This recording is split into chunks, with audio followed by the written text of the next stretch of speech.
இருக்கிறீங்க? சும்மா இருக்கிறீங்களா? சும்மா இருக்கிறீங்களா இல்லையா? இருக்கிறோம். அப்படி சத்தமா சந்தோஷமா சொல்லுங்களேன். சந்தோஷமா இல்லையே. என்ன சந்தோஷமா இல்லையா? ஏன், என்ன நடந்தது ஷியானா? சரி, நீங்க வந்து முதல்ல ஷியானா உங்களோட வானொலி படி சத்தத்தை நல்லா குறைச்சிடுறீங்களா?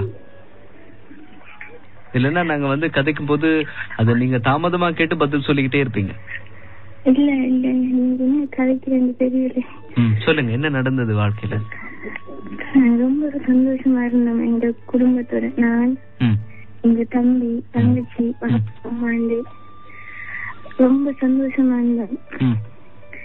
இடையில ஒரு புயல் வீசின மாதிரி எங்க அம்மாவோட வாழ்க்கையில வந்து வீசி அது எங்களையும் தாக்கிட்டு நாங்க நினைக்கல நாங்க எவ்வளவு சந்தோஷமா இருந்தோம். நினைச்சு பார்க்கல. எங்களை பாக்குற எங்க அம்மா பொறியில இருக்காங்க. அவங்க காசு கட்டி தான் இப்ப நாங்க படிக்கோம். இல்லன்னா எங்க பாக்குறது யாருமே இல்லை. ஷியானா, உங்களோட உம்மா எங்க இருக்காங்கன்னு சொன்னீங்க? பொறியில இருக்காங்க. அவங்க வெளிநாட்டு போயிட்டாங்களா? போயிட்டு எத்தனை வருஷம் ஆகுது? இப்ப வந்து எங்க வாப்பா பிரிஞ்சு இப்ப 4 வருஷம் ஆயிடு. போய் எங்க வந்து பாத்துட்டு போறேன். இப்ப போய் 4 மாசம் இருக்கு வந்து போய். எங்க அம்மா எங்களுக்கு கூட இருந்தா ரொம்ப சந்தோஷமா இருக்கு. உங்களோட வாப்பா உங்க கூட தானே இருக்காரு ஷியானா? இல்ல, வாப்பா வேற கல்யாணம் முடிச்சுட்டு அவரும் பொறியில இருக்காரு. எங்க வாப்பா ரொம்ப நாங்க தான் சந்தோஷமா இருந்தாங்க. எங்க வாப்பாட குடும்பம், எங்க மாமிமார், வாப்படமா அவரோட கதையெல்லாம் கேட்டு சந்தேகப்பட்டு எங்க அம்மா பிரிஞ்சிட்டாரு. அவருக்கு எப்படி மைண்ட்ல அம்மா பிரிஞ்சாரு. அவர் பெற்ற பிள்ளைகள் இருக்கு. அந்த பிள்ளைகளை அதை பாப்ப முடியாது. அவர் நினைக்கல. நம்ம கால் பண்ணினாலும் அவர் தூக்க மாட்டாரு. அவர் உங்களோட பேசுறாரு இல்ல? இல்ல, படிக்க ஓலவல மனசுல ஒரு கஷ்டம் இல்லாம தெரியணும். ஆனா என்ன போல நிலைமை யாருக்கும் வரக்கூடாது. என் மனசுல சுமந்த கஷ்டம் எனக்கு மட்டும் நான் தெரியும். ஷியானா, நீங்க இந்த வருஷம் ஓயில் எழுதுறீங்களா? எழுதிட்டு ரிசல்ட்ஸுக்காக வெயிட் பண்ணிட்டு இருக்கேன். நான் வந்து ஓலவல் படிச்சு எழுதினதே ஒரு பெரிய விஷயம். இவ மனசுல அவ்வளவு கவலையை சுமந்துட்டு படிச்சு தர பாடங்களையும் சுமந்துட்டு எழுதணும். அது ரொம்ப கஷ்டம். என் கஷ்டம் எனக்கு மட்டும் நான் தெரியும். படிக்கிறதுக்கு ஒரு சூழ்நிலை வேணுமானா அது எனக்கு கிடைக்கிற நல்லா. இந்த உண்மை அல்லது வாப்பா யாராவது கூட இருந்தா எனக்கு அது கிடைச்சிருக்கும்.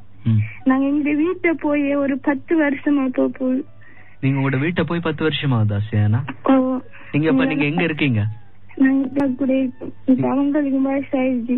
அவங்க இப்ப நீ நடந்தா எங்களை பாக்குறதுக்கு யாருமே இல்லை. எங்க அம்மா எங்களுக்கு கூட வந்தாலும் எங்களுக்கு எங்க தேவையை பூர்த்தி செய்யறதுக்கு எங்களுக்கு பணம் இல்லை. அந்த பணம் கொடுக்கறதுக்கு யாரும் இல்லை. எங்க அம்மா பொறியில இருந்து அப்படி உழைச்சா தான் எங்களுக்கு அது கூட கிடைக்கும். உங்களோட அம்மா வந்து காசு அனுப்புறாங்களா உங்களோட செலவுக்கெல்லாம்?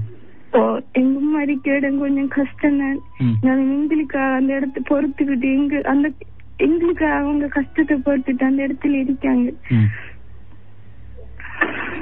உங்களோட தம்பி தங்கச்சி எல்லாம் எங்க இருக்காங்க ஷியானா? எனக்கு கூட இருக்காங்க. உங்களோட தான் இருக்காங்களா? அங்க எங்க வீட்டு நாங்க போய் நான் பிறந்ததுல எங்க அம்மா வாப்பா விட்டுட்டு பொறியில இருந்து நான் வளர்ந்ததுல எங்க அம்மா கூட. அதனால எனக்கு அந்த அம்மா கூட கொஞ்சம் ஆறுதல் அடிக்கு. அவங்களும் இல்லைன்னு சொன்னா நிலைமைய இல்ல ஷியானா, நீங்க கவலைப்பட வேண்டாம். உங்களுக்கு உமாவா வந்து உங்களோட உம்மா இருக்காங்க இல்லையா? உமாவா அவங்க இருக்காங்க. எல்லா விஷயங்களையும் அவங்க பாத்துக்கிறாங்க இல்லையா? உங்களோட பாசமா இருக்காங்க, பழகுறாங்க. இப்ப தம்பி தங்கச்சி 2 பேர் இருக்காங்க. நீங்க தைரியமா இருந்தா தானே தம்பி தங்கச்சின்னு தைரியமா இருப்பாங்க உங்களோட. அவங்களுக்கு சின்ன வயசு அவங்களுக்கு விளங்க அம்மா இருக்கிறதால கூட எல்லாரும் பாக்காங்க தைரியம் அவளுக்கு. ஆனா அந்த கஷ்டம் இதெல்லாம் தம்பிக்கு கொஞ்சம் தெரியும். தங்கச்சி இப்ப பேர் 2 படிக்க அவளுக்கு விளங்காது. எல்லாம் இப்ப நான் வீட்டுக்கு மூத்த பிள்ளைங்கிறதால எல்லாம் மினக்கிட்டம் வருது. யாரு என்ன கதைக்கு வந்தாலும் மினக்கிட்டம் வந்து எல்லாம் கதைக்கிறேன். நீங்க ஒரே ஒரு விஷயம் அவதானிங்க ஷியானா. அதாவது இப்ப வந்து உமா இல்ல, அந்த உமா வந்து வெளிநாட்டுல இருக்காங்க. பாப்பா வந்து விட்டுட்டு போயிட்டார், பேசுறாரும் இல்ல. இந்த நேரத்துல வந்து நீங்க தம்பி தங்கச்சி 2 பேருக்கும் நீங்க வந்து ஒரு நல்ல ஒரு பாதுகாவலரா நீங்க தான் இருக்கிறேன். இப்ப வந்து உங்களுக்கு எல்லா பொறுப்பும் வருது பாத்தீங்களா? உமா வந்து செய்ய வேண்டிய வேலையெல்லாம் வந்து நீங்க தனியா நின்று செய்றீங்க இல்லையா?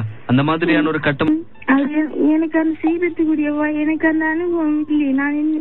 அனுபவம் வந்து வாழ்க்கையில நாங்க படிக்கிற விஷயம் தான் ஷியானா. ஒவ்வொரு விஷயம் இப்ப வந்து நீங்க வீட்டு வேலை வந்து உமா இல்லாம நீங்களே தனியா செய்யறதுக்கு பழகிறீங்க. இந்த மாதிரி இப்படியான அமையும் போது நீங்களே எல்லா விஷயங்களையும் படிச்சுக்கிறீங்க. யாரையுமே நீங்க எதிர்பார்க்கல. உங்களுடைய வாழ்க்கைக்கு நிறைய தன்னம்பிக்கை சின்ன வயசுல உங்களுக்கு நிறைய கிடைக்குது இல்லையா? நீங்க வந்து ஒவ்வொரு விஷயத்தையும் தைரியமா எடுக்கணும் ஷியானா. நீங்க தன்னம்பிக்கை கூட மன உளைச்சலும் சேர்ந்து வருது. நீங்க கவலைப்படுறீங்க நிறைய. அதான் நீங்க தனிச்சு போயிட்டீங்க.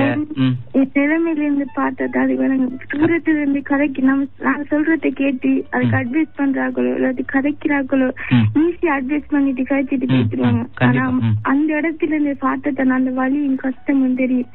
என்னால யாருக்கும் வரக்கூடாது. மேற்கொண்டு நான் படிக்கணுமாண்டி இப்ப யோசிக்கணும். எனக்கு அவளுக்கு எங்களுக்கு இந்த நிலைமை சரியில்லை. படிக்காம இதோட முடிச்சுப்பேனா அதுக்குரிய நிலைமையில இருக்கேன். 2 தம்பி இருக்கு. எங்க தம்பி தங்கச்சி அவளையும் படிக்க வைக்கணும். நானும் மேற்கொண்டு ஏழவெல்லாம் படிக்கணும். அது ரொம்ப கஷ்டம். எங்களால முடியாத ஒரு காரியமா இருக்கு.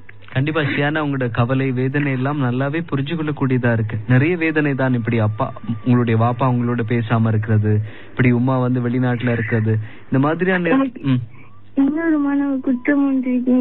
நான் இந்த வாப்பா எங்க அம்மா என்ன போக்கல, எங்க மாமியை விட்டு விட்டு போனாங்க. நான் சின்ன பிள்ளை. எனக்கு அந்த நான் 8ஆம் ஆண்டு அப்படி படிப்பேன். அன்னரம் பாப்பா அன்னரம் கல்யாணம் முடிச்சாரு பாப்பா. அன்னரம் நான் கூட இருந்தேன். என்ன எல்லாரையும் பேசுறேன், நீ தடுத்திருக்கலாம். ஆனா எனக்கு விளங்கல. எனக்கு என்ன தெரியாது. அது பெருசா பரல. நான் அதை பெருசா இருக்கல. நானும் கூட செஞ்சுட்டனும். இந்த ஒரு மன உளைச்சல் இருக்கு. இதுல இருக்குமோ இந்த இது இருக்கு. நான் ஏன் இப்படி செஞ்சேன்னு இருக்கு.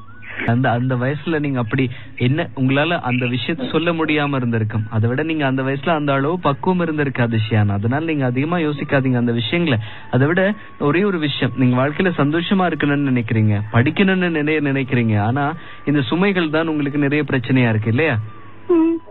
இது ரொம்ப வேதனையான ஒரு விஷயம், மனசுக்கு ரொம்ப கவலையை தரும். ஆனா நீங்க ஒரே ஒரு விஷயம் யோசிக்கணும் ஷியானா. உங்களோட தம்பி தங்கச்சி 2 பேரும் உங்களை பாத்துட்டு இருக்காங்க இல்லையா? இப்ப வந்து ஒரு உமாவாவும் ஒரு வாப்பாவாவும் நீங்க தான் உங்களுடைய தம்பி தங்கச்சி 2 பேரையுமே பாக்கணும். அவங்களுக்கு நிறைய நீங்க தான் நம்பிக்கை கொடுக்கணும். அவங்க உங்களை பார்த்துதான் முன்மாதிரியா நடந்து கொள்ள போறாங்க. நீங்க தாத்தா அவங்க வர இருக்காங்க. அவர் ஆம்பளை பிள்ளை இருக்காரு. அவரை வளர்ப்பாங்க. நான் இப்ப பெரிய பொம்பளை பிள்ளை. என்ன எங்க உமா நம்பி விடுறதுக்கு மேடம் இல்லாம கேக்கு.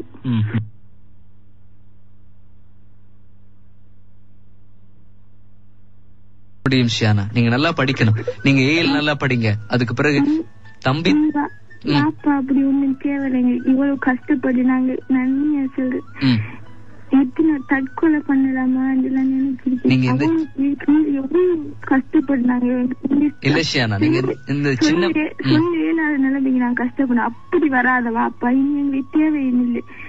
ஒரு அளவா நாங்க வந்துட்டோம். இனி படிக்கிறா இல்லையா நீட்டா முடிவெடுக்கிறேன். நல்ல ரிசல்ட் சார் நம்பிக்கை இருக்கு. ஆனா அதை படிக்க எங்களுக்கு வசதி இல்லை அவ்வளவுக்கு. சரி, உங்களுக்கு படிக்கிறதுக்கான வசதி வாய்ப்பு நாங்க நிச்சயமா வந்து இப்ப நிகழ்ச்சி கேட்டுட்டு இருக்க நிறைய நண்பர்கள் இருக்காங்க.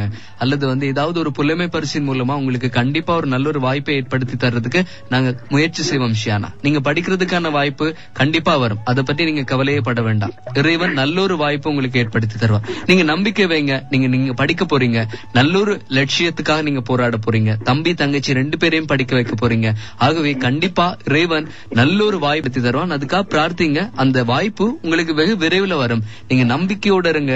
கண்டிப்பா நல்லது நடக்கும் ஷியானா. நம்பிக்கையோட மன உணர்வு பகிர்ந்து கொள்ள கூட நல்ல நன்மை எனக்கு கிடைக்கல. ஸ்கூலையும் சரி வீட்லயும் சரி இல்ல உங்களை அதான் ஷியானா, நான் சொல்ற விஷயம் இதுதான். உங்களுக்கு நீங்க வந்து சுத்தி இவங்க இல்லையே நண்பர்கள் இல்லையேன்னு கவலைப்படவே வேண்டாம். நான் சொல்றேனே, உங்களுக்கு தம்பி இருக்கிறாரு, தங்கச்சி இருக்காங்க, உம்மம்மா இருக்காங்க.